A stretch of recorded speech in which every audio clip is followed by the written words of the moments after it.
right now the Supreme Court is reviewing a case to figure out when it is acceptable for a police officer to search a home without a warrant.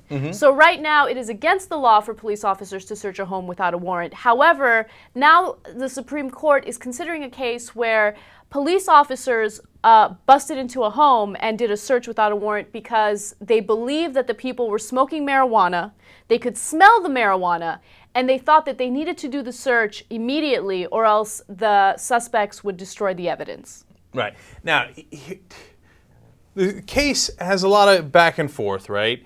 But the one part that I find super fishy is we heard noise in there that led us to believe they were destroying the evidence.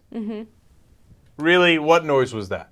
What noise do you make when you're getting rid of marijuana? Right. Nonsense. They just smelled the marijuana and they busted the door down. And they said they gave him a couple of seconds, minutes, whatever it was. They knocked, said, "We're the cops." When they didn't answer the door immediately, they busted it in. Can we first talk about how egregious this case is to begin with? Okay. So this is obviously a marijuana case. This happened in Kentucky. And as we mentioned, police officials smelled the marijuana. They say they smelled the marijuana. They busted into the house without a warrant. They searched. And of course, they found the marijuana and they found cash, yada, yada, yada. The person who owns the apartment, his name is Hollis King. He was sentenced to 11 years in jail because of this. 11 years. How egregious is that? For marijuana? Oh, one other twist to this, I think, makes it even more egregious. He wasn't the guy they were chasing. They were originally chasing a different guy. He runs into the apartment complex, slams the door. They don't know which door it is. They smell marijuana coming out of Hollis's apartment. They bust his door down. He wasn't doing any transaction. Like the cops had caught the other guy doing a drug transaction, right? But their fat asses couldn't catch up to him because they'd eaten too many donuts. They bust down the wrong door and then put a guy away for 11 years for smoking pot inside his own house. Okay? Okay, so let me continue the story. So he was sentenced to 11 years. However, the Kentucky Supreme Court decided, no, you guys searched the house without a warrant, so we're dropping charges. And now the case made it all the way to the U.S. Supreme Court, and they're trying to decide whether or not the police officers are allowed to use that evidence that they obtained while doing the search without a warrant. The reason why I'm a little torn on it is because take away marijuana, let's say they go into the apartment complex and then they hear from another place gunfire, right? Like a machine gun going off. Do they need a warrant? See, here's the thing about that. Here's the thing about that. In that case, you know that someone is in imminent danger. In that case, I think the warrant is unimportant. But this has to do with marijuana. Is someone in imminent danger? No. So should their constitutional rights be violated? I don't think so. No, I hear you on that. But the problem we have is the underlying law, which is you shouldn't bust the guy for doing marijuana in his own home anyway, right? That's what our issue is. Steve, who's not the audio guy, but actually a former prosecutor, yes. Yeah, there's what's called exigent circumstances.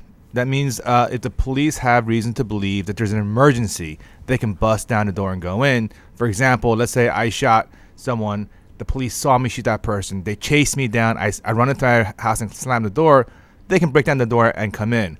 Also, if they're walking by my house, they look in through the window and they see that I'm holding someone hostage, about to shoot them in the head, they can bust down the door.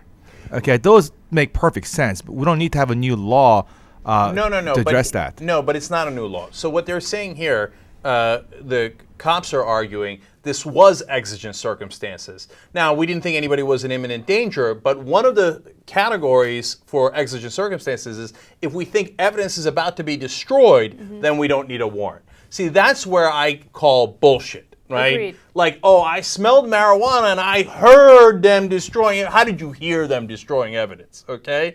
And so that's why I busted down their door. My ass. Okay? You just wanted to go in there without a warrant. That's what you wanted to do, and that's what you did. I'd throw out the case in final analysis. Of course, the conservatives on the court, like Scalia. Oh, I love Scalia's quote, actually. I have to read it to you. So he said, everything done was perfectly lawful. It's unfair to the criminal. Is that the problem? I don't really understand the problem. He's like, oh, are we being unfair to the criminal? No, you're being unfair to the guy who was inside his own house minding his own business when you busted down his door. Okay? Like Scalia apparently thinks like they're smoking a joint in your house. Like, oh, this mastermind criminal. Am I supposed to feel sorry for him? Right. Yes, you are, you son of a... I mean, he thinks these are like hardened criminals, a guy smoking pot in his house? Of course he thinks that. Look, I don't smoke pot. Don't get me the wrong way. But why do I care that Hollis is smoking a joint inside his house? I mean, that's crazy. I'm going to put him in jail, and I'm going to pay... For 11 years. And I'm going to pay, what, like $18,000 a year or $30,000 a year that it costs to put him in jail? I mean, if you're a conservative and you care about your tax dollars, you're crazy to think that. And there is a voice of reason, or a couple. Of course, some of the liberal justices. Sotomayor. Yeah, Sotomayor had the best point. Yeah, Sotomayor said that. Here, I have it. I has it. She said, "Look, does that mean that the cops can come in and just start sniffing around apartments?" Yeah.